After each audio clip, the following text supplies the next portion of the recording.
They look like they're ready. I know. They're ready to learn. They're ready to go. So, am I in your way? Okay. All right. Well, good afternoon, everyone. Thank you for joining us for this afternoon's Marketing Lunch and Learn. I'm Trish Overturf. I'm the Marketing and Program Manager here at Valley Industrial. So, I just like to welcome so many guests and distinguished VIA members here today. So, Kathy Gilmore, our VIA President, is in the back. Excited to welcome you all as well. And so we know that today is full house with action-packed information. So without further ado, I'm going to introduce our wonderful Kathy Steele, who is the CEO and President of VIA member Red Caffeine. They've been members for the past 3 years. And then they are also an annual sponsor of the VIA, so we are eternally grateful for their sponsorship. So, Kathy, if you want to take it away and introduce your panelists and your team that's here with you today, we'd appreciate it. Yeah, absolutely. Thanks, Trish, so much. Thank you, Kathy, for having us here today. We're really thrilled to be here, and we are going to be trying something a little different today, so I want to give everyone the lay of the land. We are going to be streaming this live, so if the tech gods are with us today, it's going to go flawless. If they're not, it won't go flawless, and it'll just be this room. So we want you guys to ask questions, but we want to hold your questions till the very end so we can have a more intimate discussion with the group here that's live. So we will go through the whole presentation, then we will close out the live stream, and then we'll ask you guys to participate in any questions that you have. So today I am joined by Tom Lefaivre. He is the CEO and President of Anchor Harvey. Rich Wozniak, Technical Service Director or Service Manager at Bales Metal Surface Solutions, and Stuart Katz from Optimas Solutions, and you are the Director of U.S. Marketing for Optimas Solutions. So we're really excited to be here today to talk about what you can do to differentiate and dominate in your space by using integrated marketing strategies. And so I'm going to kick it off by, really setting the stage with something that is very typical of things that we do every day. I think that positioning sometimes seems lofty and not everybody understands the impact of positioning. But so I wanted everybody to sort of think with me about the last time they'd gone into a convenience store and opened up the cooler and selected a bottle of water. So depending on what water you selected, you've likely been influenced by the brand and the positioning of those waters. So, did you pick Dasani? Did you pick Ice Mountain? Did you pick Fiji because it's really, pure? Or did you pick Smart Water because you've been influenced by Jennifer Aniston, who's beautiful and she advocates for the electrolytes in Smart Water? That same principle is an impact for manufacturers, is investing in brand, investing in your positioning statement. This is what can help differentiate your organization from the sea of waters or the sea of vanilla in your space. And so brand and positioning helps people choose you or know that you're around and what you do differently than your competitors. And then it also really aligns with the marketing tactics that you're going to deploy into the marketplace. So just wanted to set the stage for positioning and branding and the impact it's going to have. So today we're going to do a little bit of a show and tell with our panelists, and they're going to speak to some of the things that they've done in terms of brand and positioning and integrated marketing in their organizations to help them grow. So we're going to start with you. Tom, could you just give us a little intro about yourself and tell us a little bit about Anchor Harvey and what you do? My name is Tom Lefaivre. I've been president of Anchor Harvey for 20 years. It's located in Freeport, Illinois. 20 years ago, we were probably about a $10 million company. Now we're about a $70 million company. And the internal processing of forgings has gone from 21 days down to 3 hours. So over the last 8 years, we had this big change. And we always joke that we're the best kept secret around because we just weren't getting out there. So we make forgings anywhere from a couple ounces up to 35 pounds. Castings, you melt and pour it. Forgings, you heat up the aluminum rod to about 800 degrees. You put it in the press, you squeeze it into shape. We make parts for the archery industry, compound bows, motorcycles, the hand grips, air regulator valves for firefighters, scuba divers, tank wheels for Abrams tanks. The most unique one was an O-ring that went on nuclear bombs. and we've had none of those returned. It's a wide variety. We're not tied into one industry. For us to find a new customer, because we don't have a product, we're a job shop. To find a new customer, we need someone to come to our door and say, hey, Anchor Harvey, can you make this? Or hey, Anchor Harvey, I got a bad supplier. Can you make this? Or recently, people coming from overseas, coming back to the country, saying, how quick can I have this? So it's business to business, difficult finding customers who use our products. They're out there, they're hard to find. All right, well, let's start big picture. Can you kind of talk us through the Anchor Harvey brand and positioning? I've got some graphics to share here. Kathy, can you get a little louder? Sure. Thank you. All right, for Anchor Harvey, we really didn't have a brand. We had a web page, not much more than that.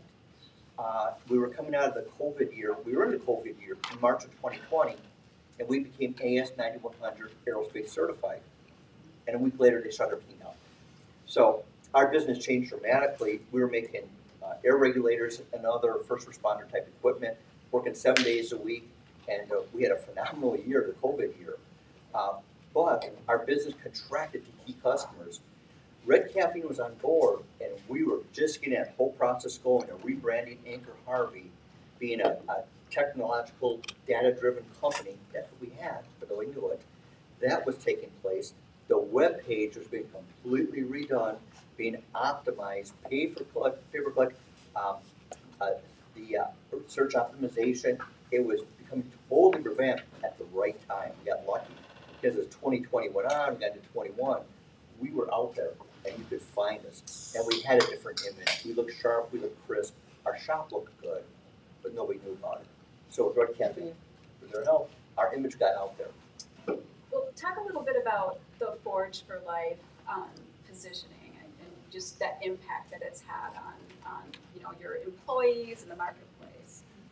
Forge for Life, our take on that was we make many products, although I talk about nuclear bombs, we make many products that consumers use, whether it ties into motorcycles, archery, scuba divers, so many of those 4x4s, it just goes on and on.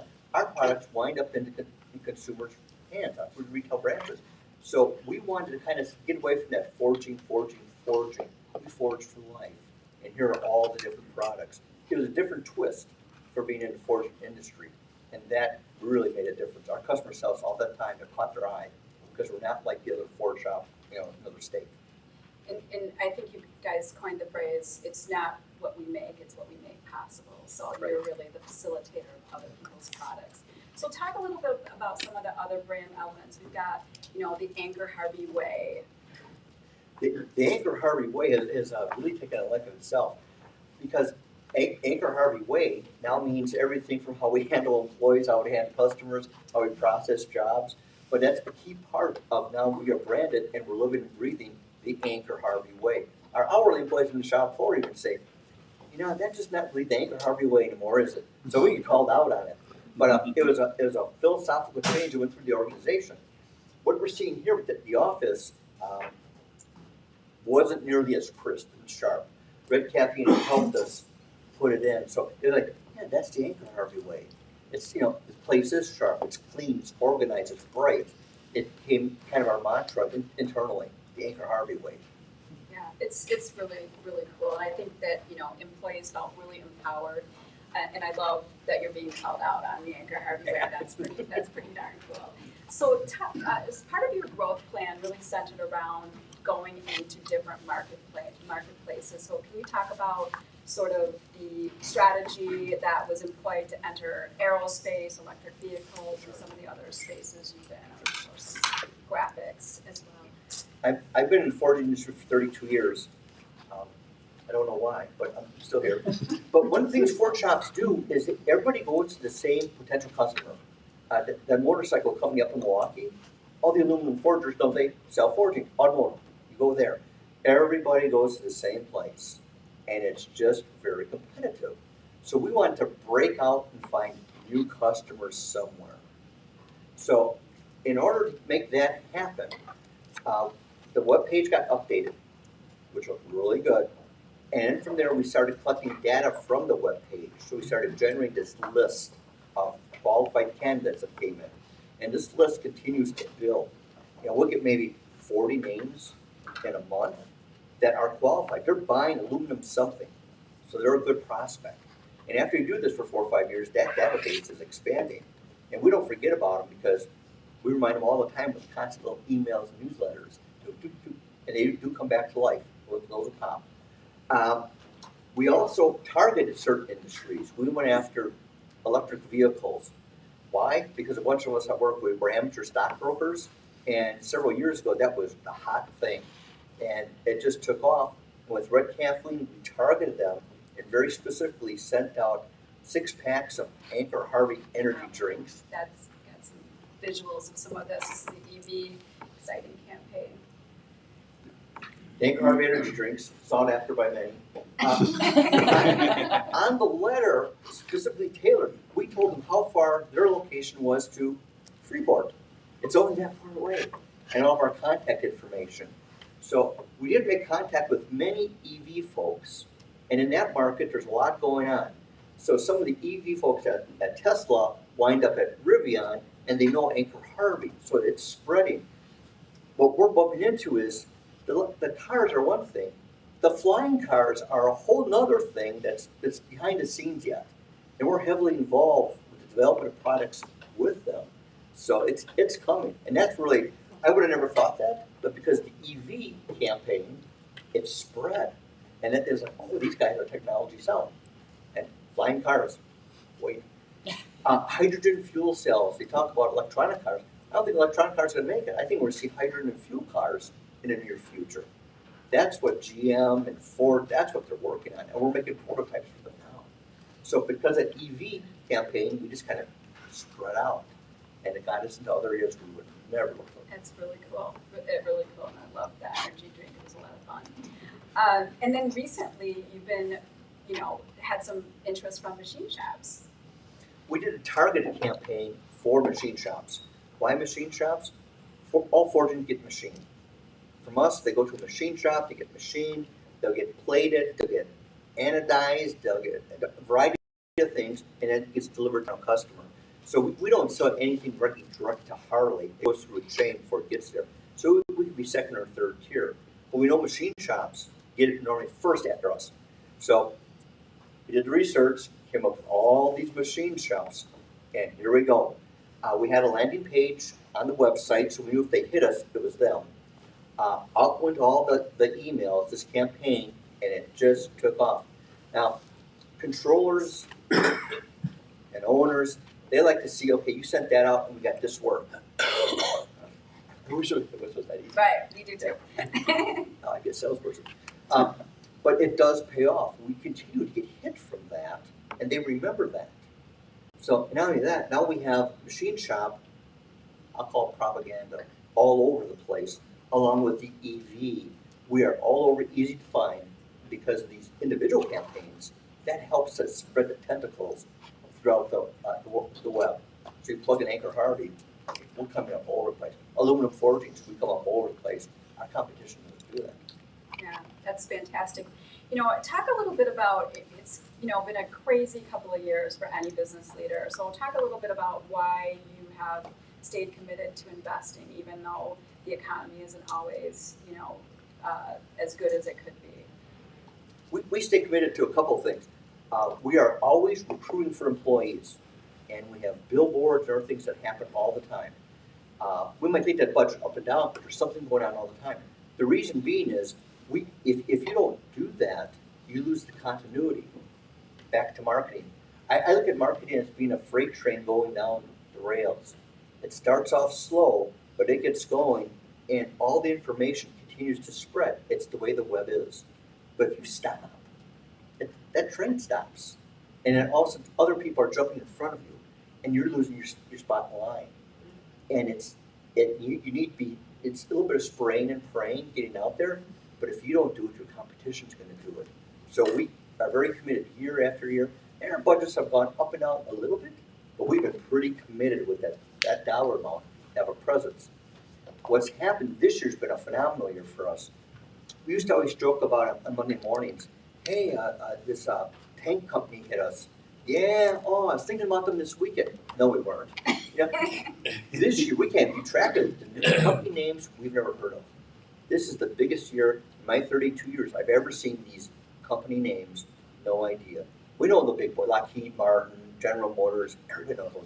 We got names I've never heard of. Now, are they going to be a $10 million customer? No. $1 million? Yeah, we have some of those kind of floating out there. So, but it's having that presence, it's taken some time. Really about 3 good years of building that database, and now constantly working that database. And so you plant seeds, you harvest later. And I think Harvey is happening. Yeah, I love that steady commitment to market focus. I do want to acknowledge that you've got a really special year going on right now at Anchor Harvey. 100 years. I mean, we see it in manufacturing, but reaching the 100-year mark is a pretty incredible feat. Can you talk a little bit about how you're using this milestone, and what are some of the outcomes of promoting the 100-year anniversary? We were going to do some things, and then Red Caffeine got hold of us. It took on a life of its own because we made a big celebration out of this. 0.5% of all companies in this country make it to 100 years old. So let's make a big deal because we're going to get material out of this that's going to go on the web page, Facebook, and here we go. So we have done a variety of different things. One of the coolest things I thought we did is we did 100 acts of random kindness in the Freeport community. What does that mean in English? The HR people went out, and if you were at a gas station putting gas in, you got an Anchor Harvey Act of Kindness card, and we paid for gas. That's really cool. We did that at grocery stores. We did it for key nonprofits. The fire department got pizza. We were all over the place doing little things, and the whole town buzzes about Anchor Harvey. Many people didn't know that little Ford shop in the south side of town. They know us now. We get thank you letters. We get people coming to fill out applications because of what they heard about Anchor Harvey. So it was real. At first, I was like, really? Yeah, it worked. Yeah, the media coverage has been incredible. It's even been cool to see some of your employees get recognized and be able to tell their story, and that's been awesome. It's really good for the manufacturing community. All right, well, let's talk about impact. Everything does have to come back to some type of impact for the organization. So talk through some of the Well, I'll look at these numbers for a second. I'll tell you what's happening this year. A good year is really like 3 or 4 new customers. That's a good year. Halfway through the year, we had 9 new customers. Halfway through the year, we had 30 new jobs. A good year is maybe 40 new jobs for the entire year. So this year, we've been on fire with new customers and new jobs, and most of these customers, never heard of them before. So, and that kind of ties back into all this. Our sales have increased 67% in 5 years, and it's been a tremendous growth. It's been crazy. Yeah, that's crazy. Yeah, we're looking to add on a 45,000 square foot building, a press from Japan, and we're on the verge of this big expansion because we need a bigger ship. It's got to be big. Qualified leads have jumped dramatically because of the source we use to screen the leads off of our webpage. And they can filter out, they learn after a while. Hang on, that was a college asking a question. That's somebody asking for insurance, but they hone in on what a good lead is. And so the leads we're getting are very good. They go into our database. It took a little bit of time, but they got better, better, and better. Website visitors, I used to joke that's my mom clicking it on. Not anymore. Those numbers have gotten huge. And our website's updated all the time.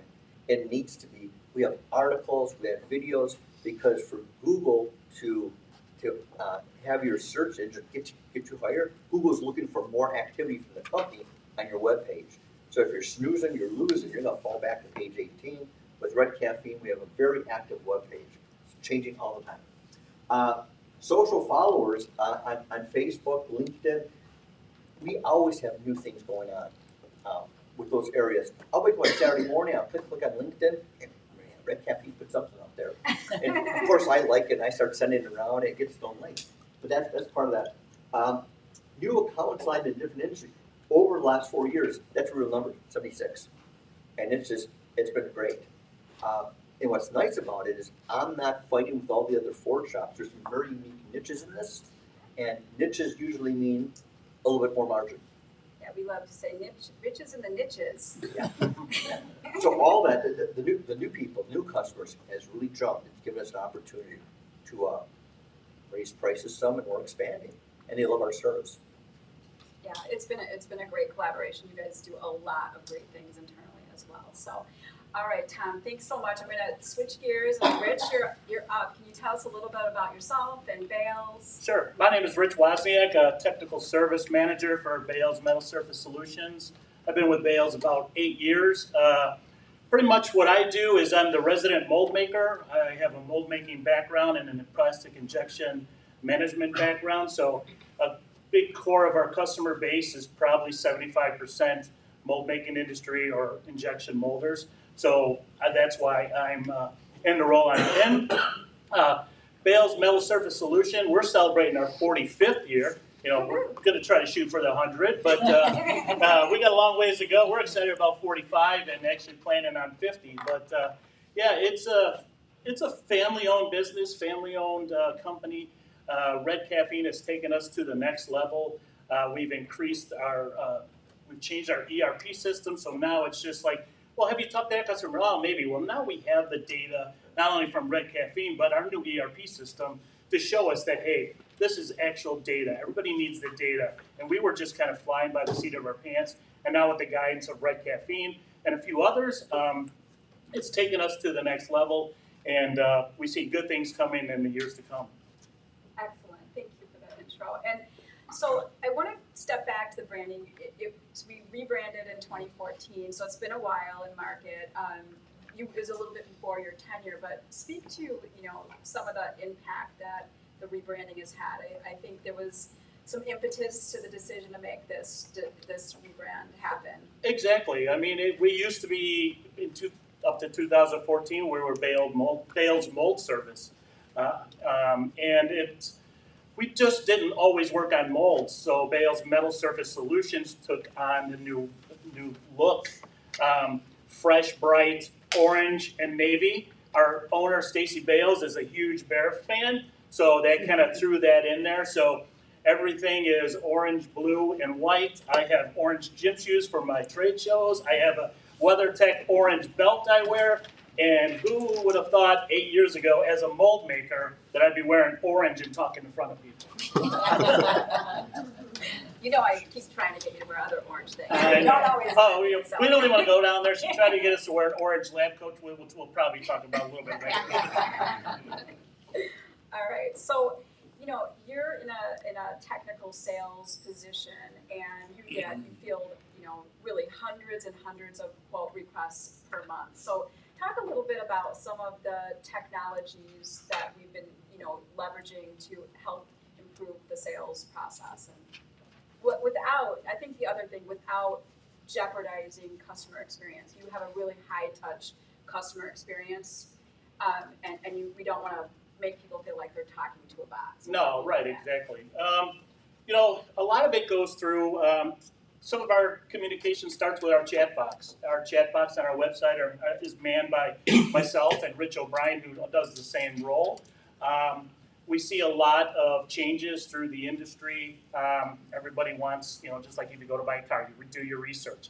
We try to add all of that into it also.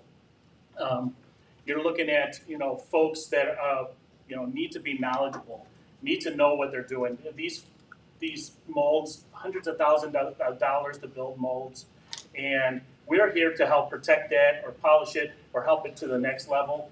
And technology is the way to go.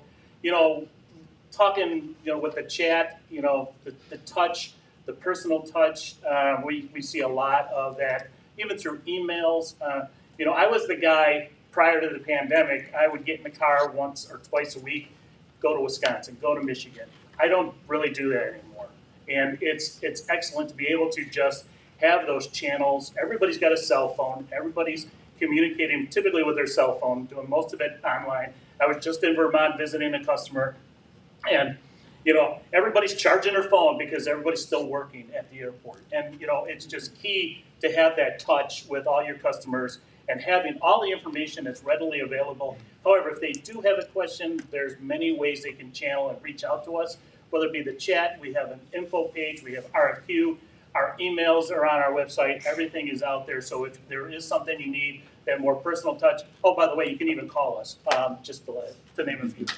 Yeah, I think just adding some of the like the quote follow-up that is personalized, but it helps you guys manage all that kind of stuff. They have a pretty small team, so being able to do some tech enablement or sales enablement strategies has really helped them. Yeah, and with us, we have, just 2 of us in technical sales, and throughout the year, we probably touch 800 different customers.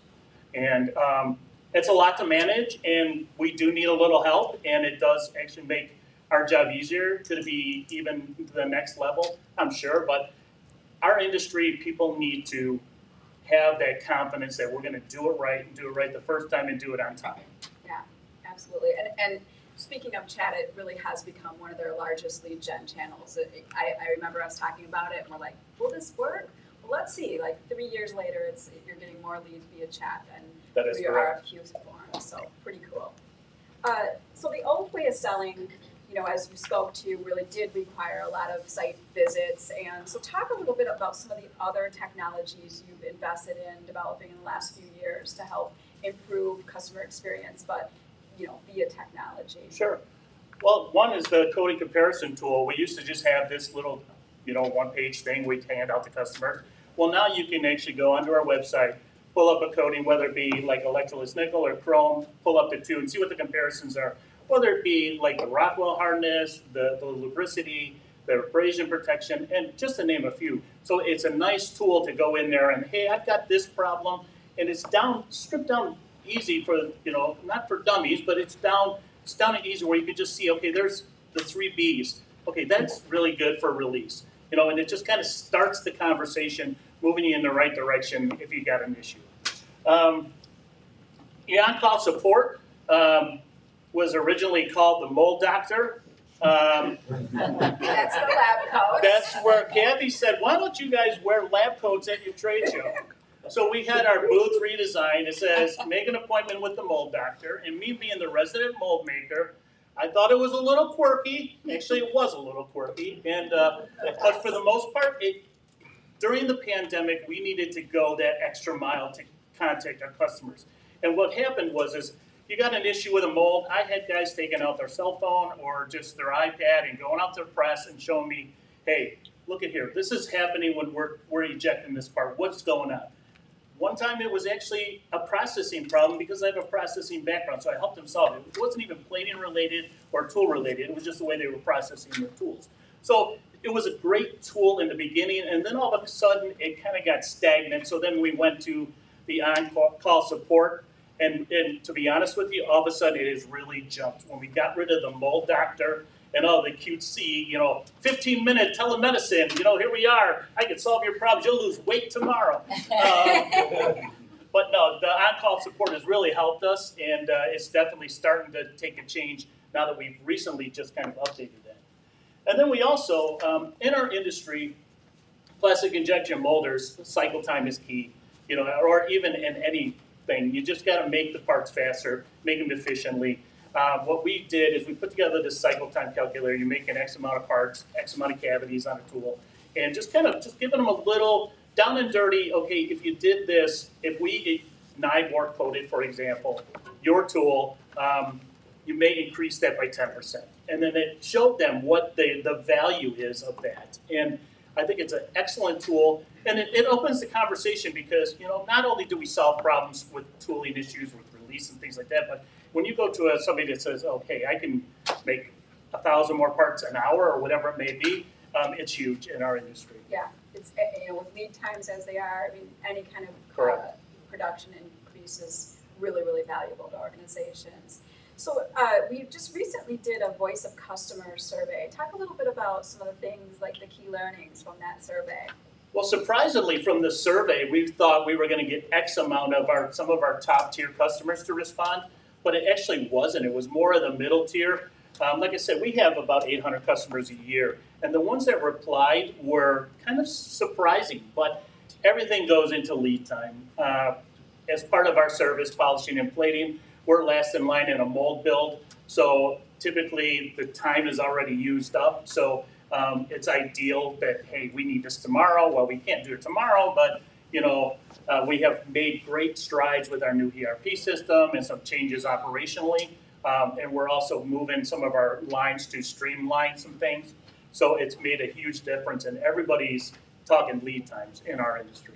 Yeah. For us, it really produced a lot of content ideas. So, obviously, no brainer. Talk to your customers and ask them what their other challenges, and it really, really helped us kind of think about what we're going to put into the plan for the back half of the year. Well, let's talk about impact. I mean, what has happened in the last few years?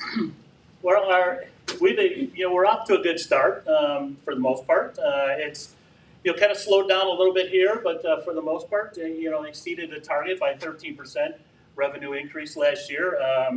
We have a larger target for 2023, which is it's going to be a challenge. However, it's something we've got to do with the help of Red Caffeine and some of the streamline things. Getting they help us with our LinkedIn a little bit. We post a lot on LinkedIn ourselves. Our website, we've got a lot of tutorial videos and things like that. Our minimum size order typically was, we did a lot of what they call minimum charge jobs, and it was just kind of, if you go back to, I'm a former ITW employee, the 80-20 rule, and they drilled that in your head. So it's important that we, work on that target order size, in our quotes. When we quote, we're shooting for a certain dollar value of a quote. A large percentage of, like I said, was lower value quotes and jobs. And then, incredible. 5 days lead time for our electroless nickel products lines. There is an added, if you needed to say masking, it may add some time to it. Even what's not up there is our chrome lead times have been streamlined down to about 7 days, where in 2022 or 2021, we were almost at 3 weeks. And if somebody is building a tool, they don't have 3 weeks to get something chromed or plated. The quicker we can do that. And we're actually looking at ways now once we move our new nickel lines to even lower that lead time to 3 or 4 days with just what we call a rack and run, where it doesn't include, masking, or if you need polishing, there's added services that you can do. But yeah. Yeah, some incredible results. I think, to your point about the minimum order size, we were looking at the quantity of quoting they're doing. They really do a great job of closing, but even some refinements to the RFQ page help them get better quality work. So just making some changes to that page to make sure that the right clients were coming in. I know we've done that with your organization too, where you really can self-select out if it's not the right fit for your need, versus be disappointed or feel like you're wasting a few days when Bales is not the right solution for your organization. So really some little stuff. All right, Stuart, tell us a bit about Optimas and a little bit about yourself, please. Sure. Optimas Solutions is based in Wooddale, just northwest of the airport. We provide fasteners and supply chain solutions to industrial manufacturers. So think trucks on a highway, think EV, think auto, think medical, think construction equipment. So that kind of industrial base of customers. Perfect. All right. Well, the Optimas brand really stands out. I think we love to say that you guys surprise and delight customers and prospects. And I think in the last year, we've really started to make people a part of, just add some more humanity to the brand. But you cannot miss the Optimas brand with its bright green colors and efficiency up tagline. So talk to us a little bit about why you invested in branding and some of the impact that it's had. Sure. So Optimus's core is a commodity. It's screws, nuts, bolts, and washers. It's not rocket science.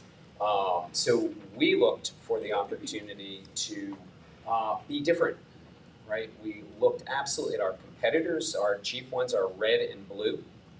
We said we want to go something different. We want to be noticed. We want to be different. We want to behave differently than our competitors, and we do that. right? The company invested significantly in creating a brand, creating assets that my team has the really fortunate position to say, oh, we can use that and that and that and that. I don't have to invent things. I don't have to find them most of the time. They are already developed. It was a forward-looking 3 to 5 year branding exercise for the organization to go from very dark colors, industrial sorts of blacks and grays, to turning that to lighter hues, the green, the white, and really it was an industrial size branding opportunity for the company, not for the marketing team. And you go to our site, you go to our facilities, you go to our trade show booth, all these pieces are all there for us to just simply, pick it and play with it. Yeah, I think one of the cool elements of the branding is just how you use these composite illustrations to kind of showcase the actual things that your products go into. Because it really does sort of resonate with the buyer because they see themselves in the product that you make. So Can you go back a slide? I could, sure. So those images there, they focus on our core value prop, right? It's easy to understand what we're talking about in terms of reducing risk, right? Optimizing inventory and enhancing operations and elevating quality. We use those, we make it really simple. Next slide, right? We use a lot of those composites for our vertical communications, right? We don't mix and match, or we do mix and match, but we focus on the audience and who we're speaking to first, and then we plug and play with the other assets that are there. Exactly. So we talked a little bit about this human element to the brand. So talk to us a little bit about how this has helped differentiate you in the marketplace, some of the advertising that we've done in the last 6 to 12 months. Yeah, sure. So we've taken the last internal employee engagement survey that we did was in 2017. And we looked at that and said, well, that has to change. And our teammates, some are salaried, some are hourly, they told us a lot. And they were very straightforward and they were very honest about it. We looked at bringing a human element into the organization. Better than 50% of our executive team are women. And we looked at that as an opportunity to go out into the marketplace and seek out opportunities where we could contribute to the fastener arena, to the supply chain arena in general, and partner up with organizations and put that foot forward. These ads here are for a Chicago-based organization called Awesome. It's an amazing story of a senior leader who was standing at a podium and had the presence of mind to understand that she was one of about 5 women in a room of 500 people, and 495 of them were men. And she started Awesome to provide opportunities for leadership and growth for women in the industry. We signed on to that value prop, and we're now advertising in their journals, their event publications about the human side of supply chain, right? None of us want to go to the market and our favorite food is not on the shelf, right? The human side of supply chain is an element of our brand, absolutely, both externally and internally. Yeah, I love how these composite ads and the ad content really highlighted women in manufacturing and the career opportunities, and it really is cool to hear those stories so that other women think about the opportunities they might have in this space. And then we recently this just got published and just recently went live, right? Yes. So just to finish out on those ads, we're competing with folks like Walmart and Microsoft and really, really large brands, right? Folks who make more profit than we make in revenue. right? Just to give you a feel for that. And we're competing well, not only against our competitors, but also these partners in this organization. This opportunity was, we were offered the cover, right? We were offered a cover story. And we're looking now at more nuanced ways to communicate what we do, because Optimas not only sources parts locally, regionally, and globally. These days, I think as Tom was saying, people are nearshoring and onshoring, and they're coming back to the United States to have greater control of their supply chain. And we're seeing a lot of that also. But this particular aspect was, or this particular ad and cover story was about the opportunity to talk about not only sourcing, going and finding those parts, but Optimas has 139,000 square feet of cold forming in Wooddale. So if we can't find it, if it is a externally threaded male fastener, we'll make it for you, regardless of its complexity. We have the kinds of equipment and expertise to be able to do that. That is, there's maybe only 4 or 5 organizations in the world that have both of those capabilities. And we happen to have it both here in the US, soon in Mexico, and established in the UK to serve as not only UK but the continent. So sourcing and manufacturing now are complementary for Optimas customers, not competitive. Right, and I love it. I think this, I mean, I hate to toot our own horn, but I do feel like this nailed it. You know, just this very simple visual that can kind of tie those two worlds together. It's not always easy to make something that dramatic, or, you know, like that complex, as simple as that. So I think this really was Our cool. visual of a guy in a sport coat as well as a vest, that's our audiences. Some of the folks who buy parts, right, they work in a corporate environment or in, you know, our industry, what's called on the carpet. Some guys are decentralized and work in a plant and they're on the concrete. And we went to attract both of those audiences with one ad and one program. Yeah. So another thing that we worked on this year is really this content. Oh, this is some visuals of the interior of the quality lab and such. So talk a little bit about this, because, you know, interior branding has been really important. I know Tom mentioned it. Bales also does a lot with their interior for their employees. Talk a little bit about why you've invested in those types of things in your manufacturing facilities and locations. So a couple of reasons, right? Safety, right? The safety of our people is 100% the most important thing. We don't want anyone hurt. We don't want them out of their role, out of their lives, right? We don't want people hurt, so we take safety really, really seriously. We also have a lot of customers who are in our facilities.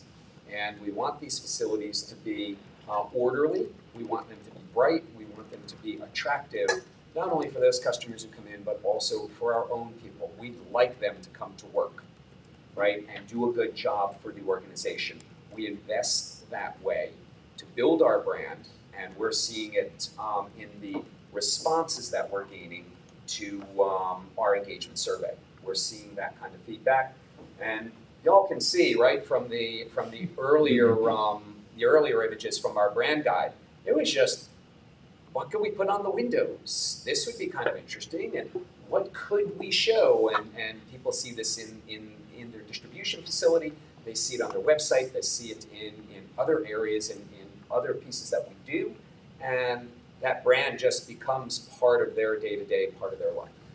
Yeah, I think it's like an exciting place to be. It has energy for employees, but when people walk in your facility, they see, you know, the outcomes of the products that you make. So it's pretty cool. Both stakeholders, employees and customers. And it's people driven. So you look over on the left, the lower building, right? A group that's in Columbus, Indiana, and a group of folks who work in that distribution facility came in on a Saturday because they were chosen to paint it. And yeah, right, they were chosen to paint it. They gave up their Saturday? They did. That's really cool. They did. They gave up their Saturday, and when I came down for the vinyl to be applied to the windows, there wasn't a drop of paint on the floor. I consciously looked because I wasn't entirely sure what kind of job they were going to do. And what a great job Wow. they did. They all talked about the camaraderie. We bought them lunch, and they put 2 coats of Optimas gray on there. They'd never seen it in a paint can before, right? And it brought that brand to life. And that group of guys, 4 of them, right? Go search our social feed. 4 of them got after that event, got the Optimas logo tattooed, the logo bug on the web of their hands, right? And they said that experience That's dedication and loyalty, really right? influenced them. I thought it was just one of those sort of water soluble ones, and they said no, this is the real deal. And when I was there, they were talking about getting them touched up. Really something So, else. pick and play, mix and match. That's what building our brand has offered us. Awesome. Speed and velocity. So a little bit about some of the ways you've leveraged this content framework. So this is something that's been sort of newer in the last 6 to 12 months. Talk a little bit about the impact and the experience and using a framework to help kind of produce or help you guys facilitate what you're going to put out in terms of messaging in the market. Sure. Our growth in brand engagement, lead gen, and in particular those 2, marketing qualified leads are the measurement for all of us in the room. They have grown better than 20% for Optimas in the last 3.5 years. And we looked at the ability to do that faster, better, smarter, easier. We could continue to run ourselves ragged, putting out new content, and we approached Red Caffeine with, we're on the hamster wheel and we'd like to get off. And Red Caffeine showed us an approach of rinsing and repeating, using our content as we do our brand assets in a variety of different ways. So show of hands here, how many folks have a singular blog page on their sites? All right, so you guys have multiple pages of blogs? Okay. Red Caffeine approached with a content outline that enabled us to use content in a variety of different ways, and you're seeing it, we just launched this over on the right, where we're now using content from our blog, from our other resources page, and we are consolidating those locations on our site into singular pillar pages that talk about our 4 key value propositions of reducing risk and optimizing inventory, elevating elevating engineering as well as, or elevating operations, and improving quality. We're now taking all of those assets from a variety of different places that are sitting there passively, waiting to be discovered through our search engine efforts. We're now putting them on our pillar pages, making those pillar pages far more active. We just rolled out our inventory management services. It is, in Optimas world, it's trending. It is the 3rd most popular page on our site. Yeah, and shameless plug, there is, if you're interested in inventory management, there is a webinar later this month that we'll be hosting, so. Yeah, all part of that rollout. Yes. All right, well, let's talk about the numbers, wrap us up with, how things have been Sure. from a performance standpoint. I wrote a few down. Right, I did write a few down. So one of the things that Optimas is really good about is putting its metrics where its mouth is. The company has been that way since before I got there and continues to be that way. So Rev, we're at first half of the year, 106% of Rev. The rest of my team's goals for the year are already met. Right, our MQLs are already met per industry. Our wins are already met. 21 wins from marketing qualified leads this year. 102 quotes generated, worth $12.5 million. Those are all part of the metrics that I commit to Optimas that we're going to achieve. So business results achieved, and a lot of that is through really stepping on the gas with Red Caffeine and Rachel over here on my left. It's all Rachel. Website visits up 113% from 2022's annual result. LinkedIn followers up 11%. MQLs are at, as of about a month ago, 241 in the industries that we want to attract, not just anybody that's coming and asking, but in our target markets. 42% of those turn into quotes. Everybody can do the math, right? 20% of those turn into wins, and that's the first half alone. Wow. And because we have the internal component as part of the plan, we increased our engagement by double digits. Our engagement is added up between 4 different areas in the organization. Culture of engagement, how much are we influencing and changing? Motivating and retaining, strategic alignment, and managing execution. We're up double digits compared to last year's survey, and I didn't do the math for the 2017 survey, right? So both internal and external are up significantly because of the work that we're doing. Wow, I was just happy about being up at plan for 106% of plan. So thanks for sharing some additional math with us today. So I think what we're going to do is we're going to wrap up the streaming set part of our session today, so we can open it up to internal questions. But thanks everyone who's joined us on the live stream. We really appreciate you participating today, and we will see you hopefully tomorrow on the live stream for Business as Usual.